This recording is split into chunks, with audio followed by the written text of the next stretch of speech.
अब हम लोग स्टार्ट करते हैं NCERT क्लास 6 चैप्टर नंबर 5।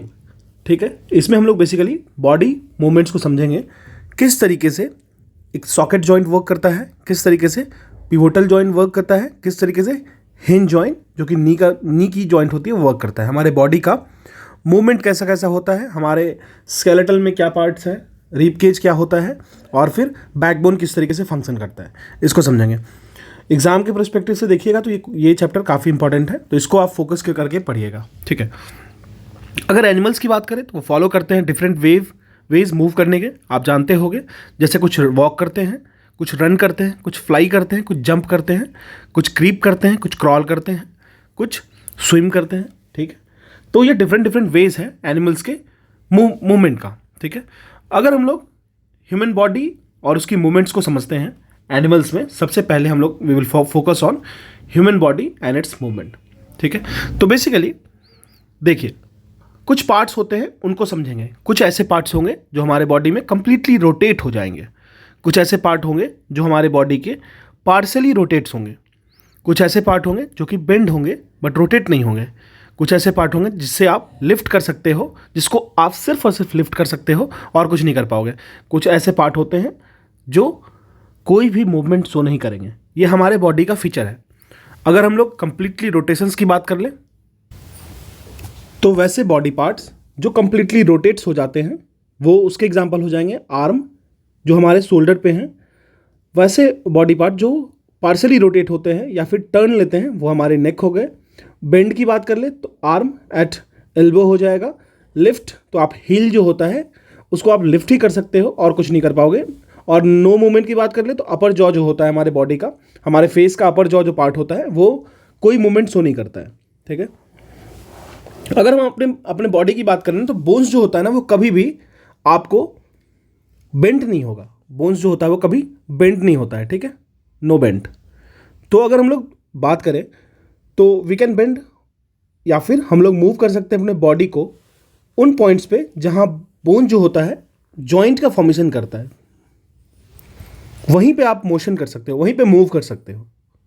ठीक है, और अगर हम लोग कुछ जॉइंट्स की बात कर ले तो कौन कौन से जॉइंट्स होते हैं, एक हो जाएगा आपको ball and socket joints, second हो जाएगा पिवोटल जॉइंट्स, थर्ड हो जाएगा हिंज जॉइंट्स, फोर्थ हो जाएगा फिक्स जॉइंट्स। ठीक है, ये जो जॉइंट्स सारे होते हैं वो आपको डिफरेंट मूवमेंट्स में मदद करते हैं। क्लियर है? चलिए, तो जॉइंट्स को हम लोगों ने देखा, किस तरीके से बॉल एंड सॉकेट जॉइंट काम करता है उसको समझते हैं। बॉल एंड सॉकेट जॉइंट्स की बात कर लें, वैसे जॉइंट जो अलाउ करते हैं मूवमेंट्स को सारे डायरेक्शन में। ये हो गया बाउल, ये हो गया कंप्लीट बॉल, आप देखोगे एक बॉल शेप का रहेगा। ठीक है, और अगर इससे कुछ अटैच्ड है और उसके ऊपर आपने कुछ इस तरीके के शेप का कुछ अटैच कर दिया, आप इसको घुमा सकते हो ना, सॉकेट की तरह, बॉल एंड सॉकेट जॉइंट। ठीक है, ये हो गया आपको normal joints for ball and socket.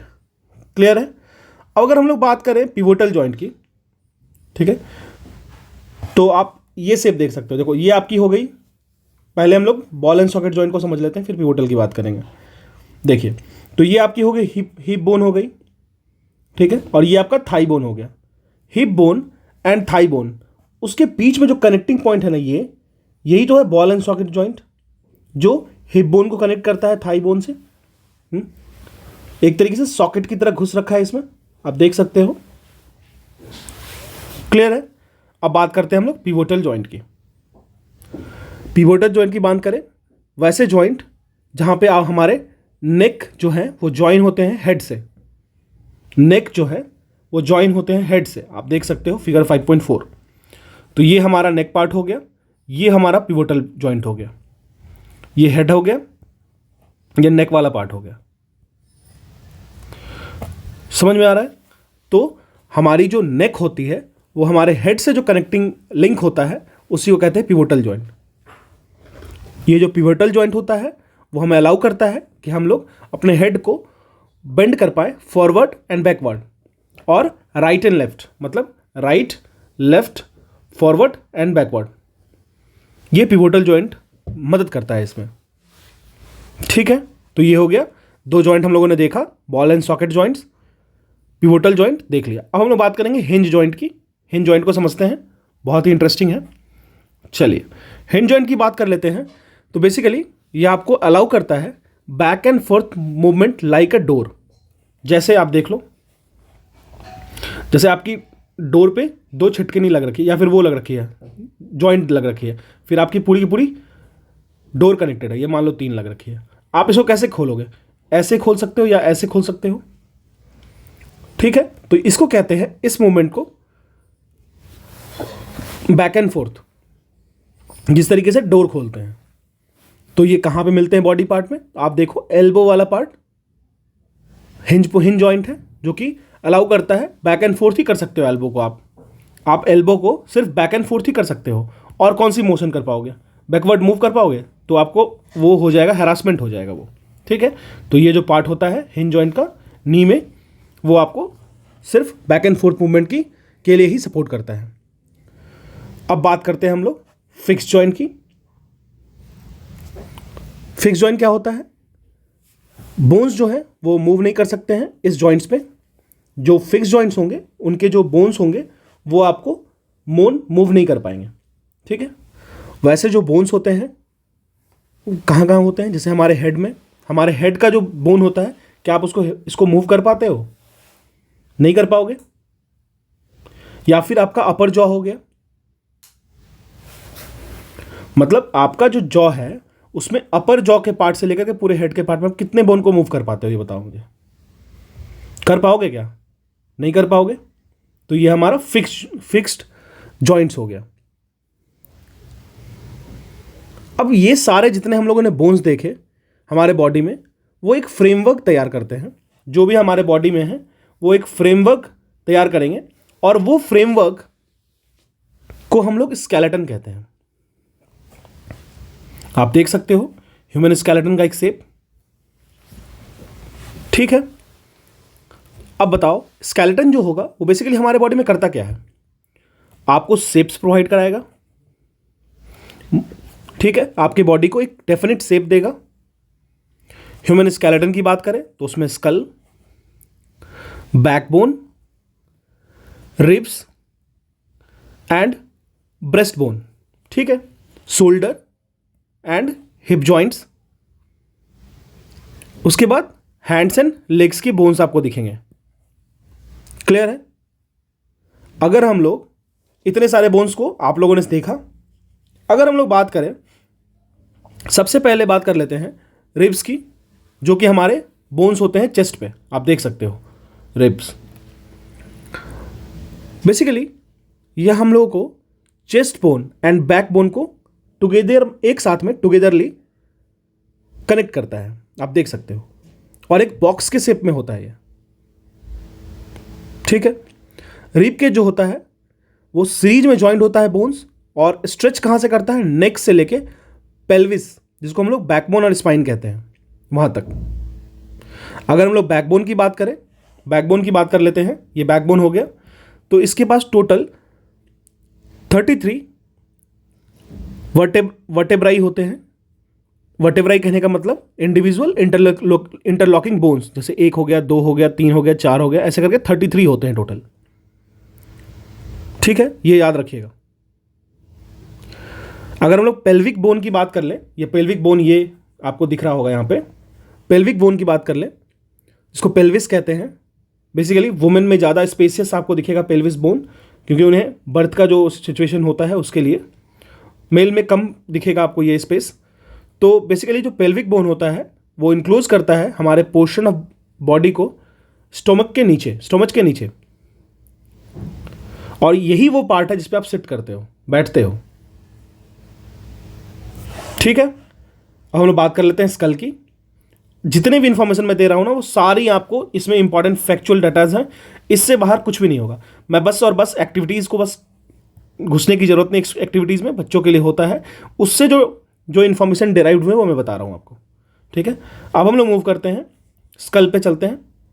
School की बात करें तो बहुत सारे बोन से बने होते हैं, आपस में जुड़े होते हैं, और बेसिकली ये बनते हैं और ये इंक्लूज होते हैं, और ये प्रोटेक्ट करते हैं हमारे सबसे सॉफ्टेस्ट और सबसे प्रोमिनेंट पार्ट को, जिसको हम लोग ब्रेन कहते हैं।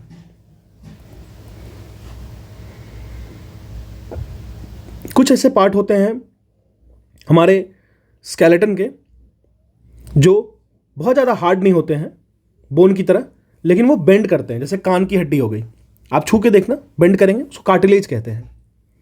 जैसे नोज़ का टिप हो गया, नाक के ऊपर की हड्डी, वो कार्टिलेज हो गया। क्लियर है? तो आप देख सकते हो ये कार्टिलेज हो गया, ये कार्टिलेज आप समझ रहे हो जो मैंने बताया आपको। कार्टिलेज जो होता है वो आपको जॉइंट्स में भी देखने को मिलते हैं और ये बिहेव करता है रबर लाइक पैडिंग। जैसे मान लो आपकी ये दो बोन कनेक्ट हो रही है, ठीक है, बीच में कार्टिलेज का लेयर मिल जाएगा। उससे क्या होगा भाई? उससे यही होगा कि बोन टू बोन जो फ्रिक्शन होता है ना वो कम हो जाएगा, बोन टू बोन फ्रिक्शन कम हो जाएगा। इससे क्या होगा? आप जल्दी बूढ़े नहीं होगे, आपको घुटनों में दर्द नहीं होगा। ठीक है, सिंपल सा चीज़। तो ये था आपको बेसिक कार्टिलेज, बोन्स, फिर आपको स्केलेटल सिस्टम, रिब केज। ठीक है, अब एक चीज़ समझ लेते हैं। अगर हम लोग अपने फिंगर की बोन्स की बात करें तो छोटे छोटे स्मॉलर बोन्स से मिलकर बनते हैं हमारे फिंगर्स के बोन और पाम के बोन। उसको हम लोग कार्पेल्स कहते हैं। कार्पेल्स कर लीजिए, कार्पेल्स पढ़ लीजिए। ठीक है, चलिए, और कोई भी ऑप्शन लेफ्ट नहीं है। अब हम लोग समझते हैं, थोड़ा मसल्स को समझते हैं।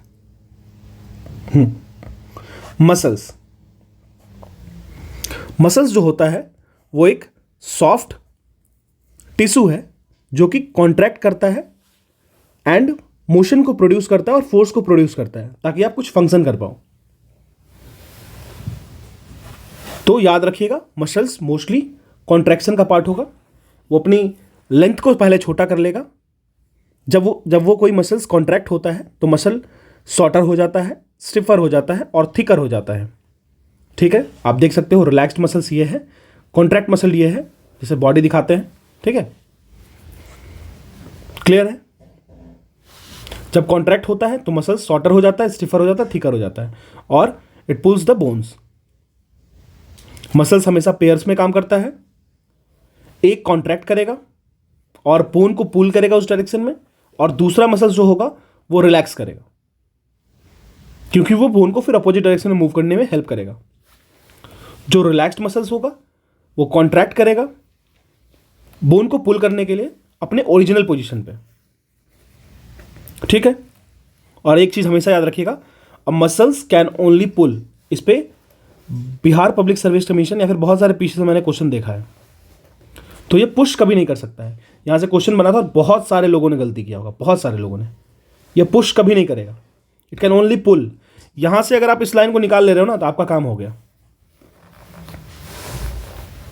तो सीधी सी बात है, अगर एक सिर्फ पुल कर पा रहा है, पुश नहीं कर पा रहा है, तो दो मसल्स को काम करना होगा ना साथ में, एक तो कर नहीं पाएगा।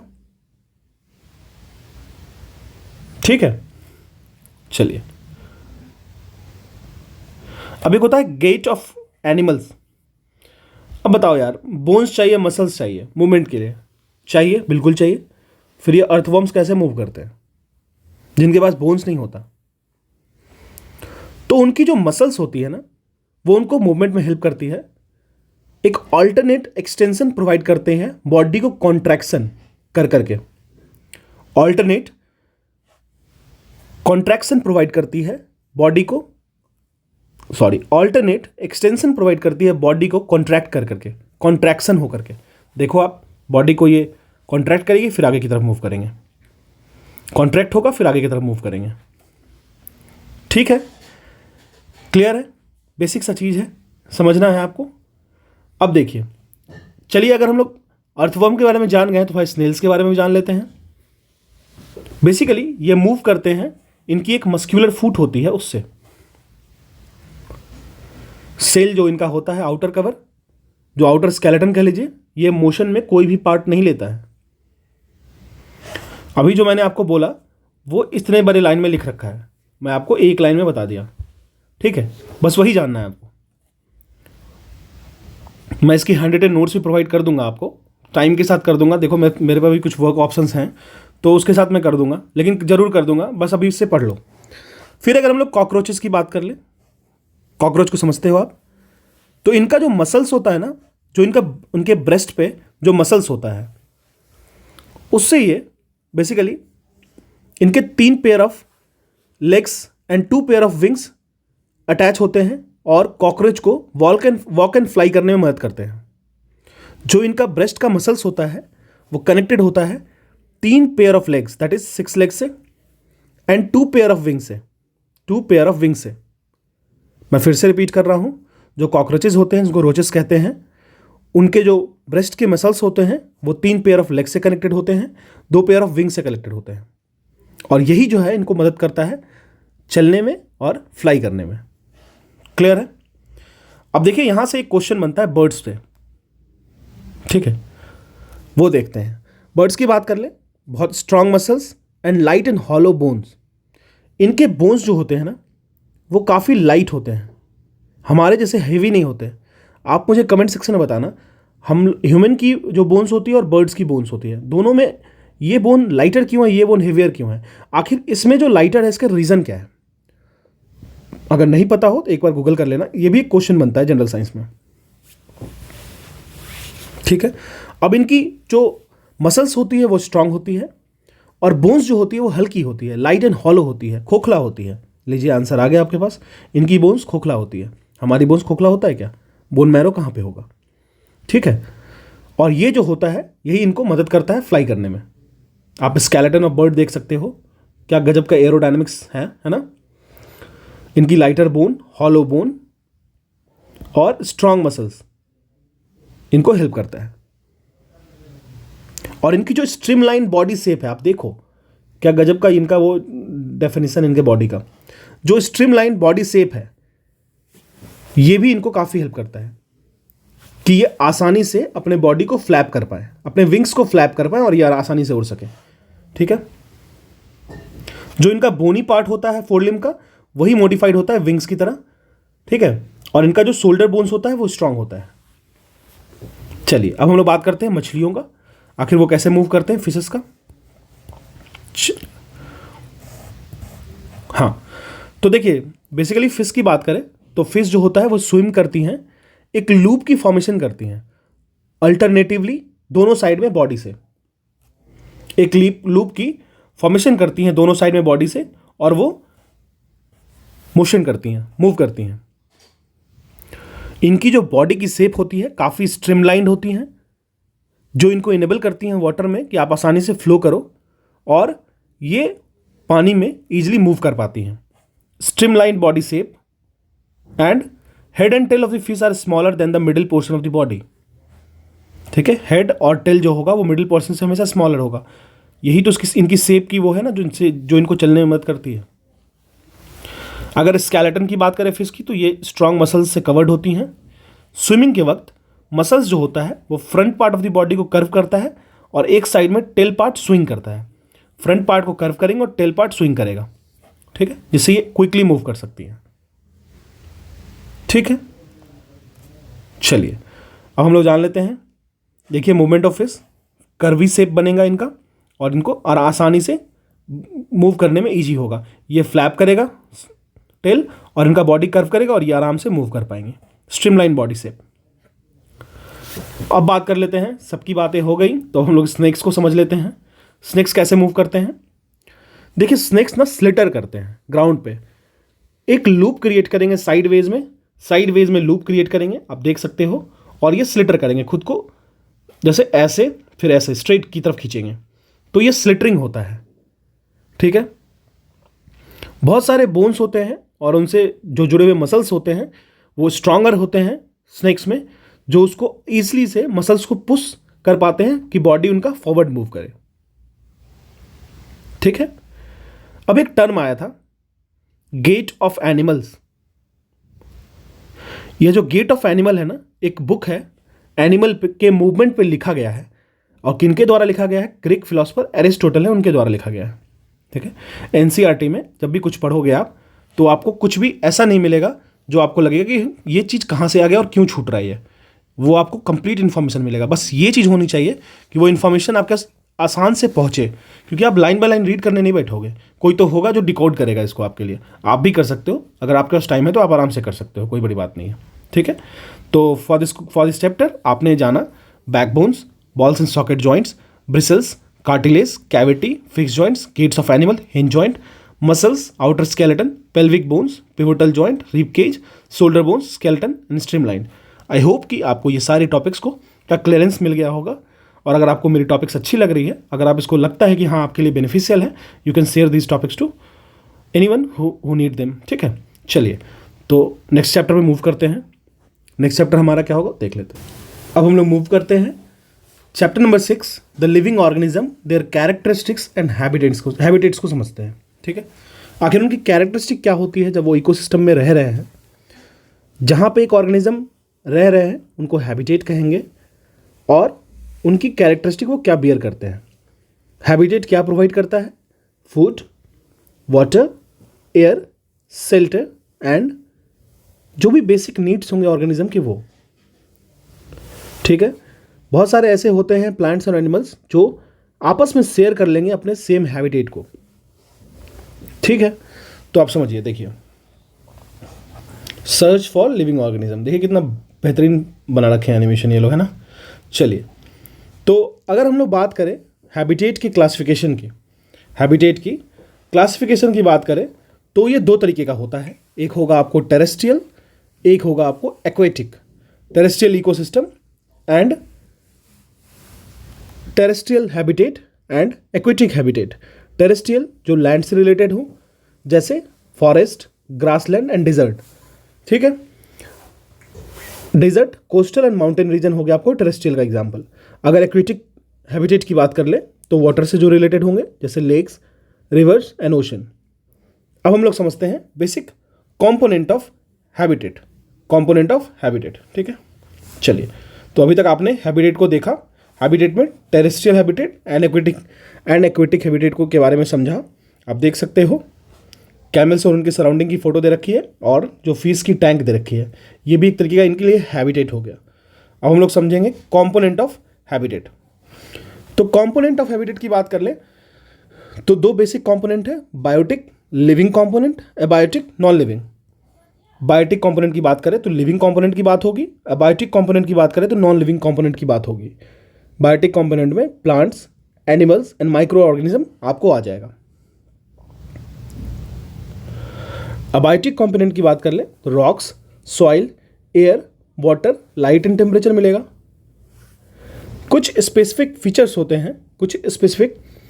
होते हैं और हैबिट्स होते हैं जो कि किसी भी ऑर्गेनिज्म को बताते हैं कि आप इस पर्टिकुलर एनवायरनमेंट में रहिए। और वही स्पेसिफिक फीचर जो होगा ना, वही बेसिक स्पेसिफिक फीचर जो होता है उस स्पेसीज का, जो वो रहते रहते सीख लेता है, समझ लेता है, एडॉप्ट कर लेता है, उसी को कहते हैं एडाप्टेशन। ठीक है, उसी को कहेंगे एडाप्टेशन। बेसिक सा एग्जाम्पल है। वैसे ऑर्गेनिज्म जो खुद को एडॉप्ट नहीं कर पाते हैं चेंज करने के साथ साथ, तो वो मरते हैं, डाई हो जाते हैं, और जो एडॉप्ट करते हैं वो सर्वाइव करते हैं। ये था सर्वाइवल ऑफ द फिटेस्ट की थ्योरी। ठीक है, जो एडॉप्ट करते हैं वो सर्वाइव करेंगे, जो एडॉप्ट नहीं करेंगे वो उनकी डेथ हो जाती है। ठीक है, अब चलिए कुछ टेरेस्ट्रियल हैबिटेट को समझते हैं। जैसे कैमल्स का देख रहे थे हम लोग, चलिए कैमल्स का देख लेते हैं। कैमल्स के क्या होते हैं, पहले तो डेजर्ट समझ लीजिए। बेसिक ऑर्गेनिज्म जो होते हैं डेजर्ट वाले रीजन में, उनको वाटर स्कार्सिटी और हीट को झेलना होगा। कैमल्स की बात कर ले, इनके जो लेग्स होते हैं वो लॉन्ग होते हैं। लेग्स अगर लॉन्ग है तो जो हॉट सैंडी पार्ट है ना, उससे उनकी जो बॉडी है ना वो काफ़ी हाइट पे रहती है। अगर उनकी बॉडी हाइट पे रहेगी तो वो कम हीट फील करेंगे, ये उनके लिए पॉजिटिव पॉइंट हो जाएगा।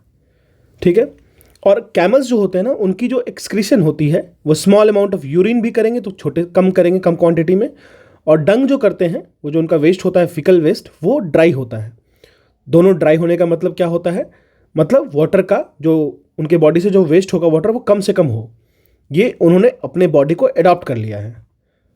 और ये लोग जो कैमल्स होते हैं वो स्वेट भी नहीं करते हैं।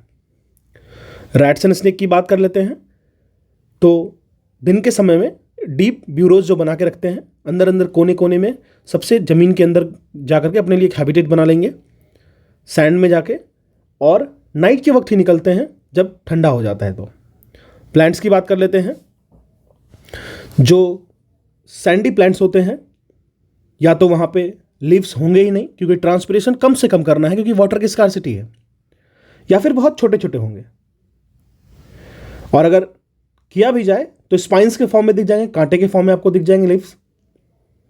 फोटोसिंथेसिस की बात कर लें तो वो यूजुअली कैरी आउट होता है स्टेम के द्वारा, जैसे कैक्टस हो गया, बबूल हो गया। थर्ड होता है जो स्टेम होते हैं वो आपको कवर्ड होते हैं थिक वैक्सी लेयर से। आप कभी कैक्टस के पेड़ को के जो स्टेम होते हैं उसको तोड़ के देखना, उसमें से वैक्सी सब्सटेंस निकलेगा। आखिर ऐसा क्यों होता है? क्योंकि वो जो वैक्सी लेयर होता है वो वाटर को रिटेन कर पाता है। सक्यूलेंट्स की बात कर लें, प्रेजेंट होते हैं उनमें जो थिक और फ्लेसी आपको जो उसमें मिलेगा पार्ट, वो बेसिकली वाटर को स्टोर करने में काफ़ी ज़्यादा हेल्प करता है। रूट्स जो होते हैं वो काफ़ी अंदर तक चले जाते हैं, जिसको ज़रप्थाइल्स कह सकते हैं आप, क्योंकि उनको वाटर की रिक्वायरमेंट होती है। तो ये हो गया हमारा डिजर्ट वाला रीजन। अब अगर हम लोग बात कर लें माउंटेनस रीजन का, तो माउंटेनस रीजन में ऑर्गेनिज्म जो होंगे उनको अडॉप्ट करना पड़ेगा cold and windy environment. Snowfall भी होगा, स्नो भी होगा। किस तरीके से करेंगे? तो ट्रीज किस तरीके से अडॉप्ट करते हैं, कॉन्सेप्ट के हो जाएंगे ट्रीज, और स्लोपिंग ब्रांचेज होगा, मतलब स्नो इस पे जमेगा नहीं। जो इसके इनके लीव्स होंगे वो निडल साइज शेप के होंगे, जो कि क्या करेगा, रेन वाटर स्नो को इजीली अपने से हटा देगा। एनिमल्स की देख लीजिए तो मोटे मोटे चमड़े, मोटे मोटे फर, जैसे याक हो गया, स्नो लेपर्ड हो गए। आप मुझे कमेंट सेक्शन में बताइए स्नो लेपर्ड कहाँ का नेशनल एनिमल है, स्टेट एनिमल है। फिर माउंटेन गोट को बहुत स्ट्रांग उनके हूप्स होते हैं, हूप्स जो होते हैं वो काफ़ी स्ट्रांग होते हैं क्योंकि उनको रॉकी स्लोप्स पे चलना होता है। अब अगर हम लोग ग्रासलैंड इकोसिस्टम की बात करें तो जो ग्रासलैंड में लायंस होते हैं उनके लॉन्ग क्लॉज देखने को मिलेंगे कि वो उनको प्रे कैच करना है। उनके पास लाइट ब्राउन कलर की बॉडी पे शेप बना होता है, कलर होता है, क्योंकि वो ग्रासलैंड में छिप सके आसानी से। और उनका जो आईज होता है ना, उनके फेस के फ्रंट में होता है कि वो इजीली प्रे को डिटेक्ट कर सके। डियर की बात कर लेते हैं, स्ट्रांग टीथ होता है और हार्ड प्लांट्स के स्टिम को च्यू करने के लिए स्ट्रांग बोन्स होगा, जॉ वाला। कान लंबे लंबे होते हैं क्योंकि जो मूवमेंट होता है प्रेडेटर्स का, जैसे लायन हो गया, चीता हो गया, उसको वो सुन सके।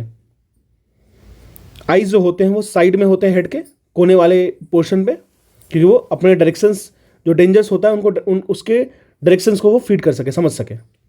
स्पीड की बात करें तो वो तेज़ी से भाग सकते हैं। अगर कुछ एक्वेटिक हैबिटेट को देखते हैं, देखिए डिजर्ट एनिमल्स का ब्यूरोस, मतलब छोटे छोटे अपने घर बना लेते हैं। स्नेक्स यहाँ चले गए, माउस यहाँ चला गया, क्यों? क्योंकि यहाँ पे टेम्परेचर काफ़ी ज़्यादा है, सर्वाइव करने के लिए उनको अंदर तक ब्यूरोस करना होगा। इसी तरीके से कुछ डिजर्ट्स प्लांट्स हो गए, वो आपको टिपिकल इस तरीके दिखेंगे। उनके जो वैक्सी स्टेम दिखेंगे आपको, फिर लीव्स बहुत कम दिखेंगे, लीव्स दिखेंगे भी तो बहुत थॉर्नी शेप के होंगे। ठीक है, अब हम लोग कुछ एक्वेटिक हैबिटेट को समझ लेते हैं। एक्वेटिक हैबिटेट को जानने के लिए हमें ओशन में, पॉन्ड में, लेक में, देखिए ये स्नो लेपर्ड हो गया, ठीक है, ये आपको बोर हो गया। इस तरीके से माउंटेनस हैबिटेट में आप देखो पेड़ को आपको कॉनिकल शेप का मिलेगा। वाइल्ड गोट हो गया, ठीक है, ये याक हो गया। चलिए अब हम लोग बात कर लेते हैं ओशन एक्वेटिक लैंड का। ओशन का समझ लेते हैं। बेसिकली सी एनिमल्स जो होते हैं उनकी बॉडी स्ट्रीमलाइन बॉडी होती है, मैंने अभी ऑलरेडी बताया, उनको मोशन में हेल्प मिलता है। एनिमल्स जैसे कि हो गए स्क्विड और ऑक्टोपस, जिनके पास बॉडी स्ट्रीमलाइन नहीं होती है, वो ओशन के डीप बेड पे मिलेंगे आपको, डीप बेड पे मिलेंगे। एनिमल्स जो ओशन में रहते हैं यूजुअली उनके पास गिल्स होता है ऑक्सीजन यूज़ करने के लिए। ऑक्सीजन कहाँ से यूज़ करेंगे? जो वाटर में O2 डिजॉल्व्ड है, डिजॉल्व्ड ऑक्सीजन को यूज़ करते हैं। डॉल्फिन्स एंड वेल्स की बात कर लें, इनके पास गिल्स नहीं होता है ब्रेथ करने के लिए, ठीक है ना। Dolphins and whales that do not have gills breathe in air through nostrils और ब्लो होल्स होता है उनके फेस के पास या फिर उनके बॉडी स्ट्रक्चर में नॉस्ट्रिल्स एंड ब्लो होल्स होता है, और वो सरफेस की तरफ आते हैं और एयर को सक करते हैं, फिर नीचे की तरफ जाते हैं। अगर हम लोग पॉन्ड्स एंड लेक्स की बात कर ले, इकोसिस्टम की, पॉन्ड्स एंड लेक्स की, तो रूट्स जो होता है वो फिक्स्ड होता है सॉइल में, क्योंकि वाटर जो होता है वो होल्ड करता है प्लांट को। स्टेम जो होता है वो लॉन्ग होगा, आपको हॉलो होगा। हॉलो देखते होगे आप, अगर किसी पानी के अंदर जा करके किसी भी, जैसे जलकुंभी हो गया, उसको तोड़ते हो तो उसके जो स्टेम्स होते हैं वो हॉलो होंगे, हल्के होंगे, और वो सरफेस ऑफ वाटर पे आके तैरते हुए दिखेंगे। कुछ ग्रासेस हो गए, प्लांट्स हो गए जो सबमर्ज्ड होते हैं, उनके hollow and thin ribbon like leaves होते हैं, जो कि ईजिली बेंड हो जाते हैं वाटर के फ्लो करने पे। अगर वो रेसिस्टेंस दिखाएंगे तो टूट जाएंगे। फ्रॉग्स जो होते हैं, उनके फीट जो होती है वो वेव्ड शेप के होते हैं, जो कि उनको स्विम करने में मदद करता है। ठीक है, तो हम लोगों ने एक्वेटिक हैबिटेट को समझा, ओशन को समझा। जितनी बातें मैंने बोली हैं आपको सारा का सारा इसमें से कंक्लूजन मिल जाएगा, तो आपको कहीं भी जाने की जरूरत नहीं है। पॉन्ड्स एंड लेक इकोसिस्टम का हम लोगों ने देख लिया। चलिए अब हम लोग समझते हैं कुछ कैरेक्टरिस्टिक ऑफ ऑर्गेनिज्म को अच्छे तरीके से। लिविंग थिंग्स जो होते हैं उनकी कुछ सर्टेन कॉमन कैरेक्टरिस्टिक होती है। उनको फूड चाहिए, वो रेस्पायर करेंगे, वो एक्सक्रीट करेंगे, और वो इन्वायरमेंट को रेस्पॉन्ड करेंगे। रेस्पॉन्ड करेंगे ही साथ साथ में रिप्रोड्यूस करेंगे, ग्रो करेंगे, और खासकर मोशन शो करेंगे। मैंने अभी आपको क्या बोला कि कोई भी लिविंग ऑर्गेनिज्म होगा, उनको फूड चाहिए, वो रेस्पायर करते हैं एंड एक्सक्रीट करते हैं, वो इन्वायरमेंट को रिस्पॉन्ड करेंगे, रिप्रोड्यूस करेंगे, ग्रो करेंगे, और कुछ मोशन दिखाएंगे। ठीक है।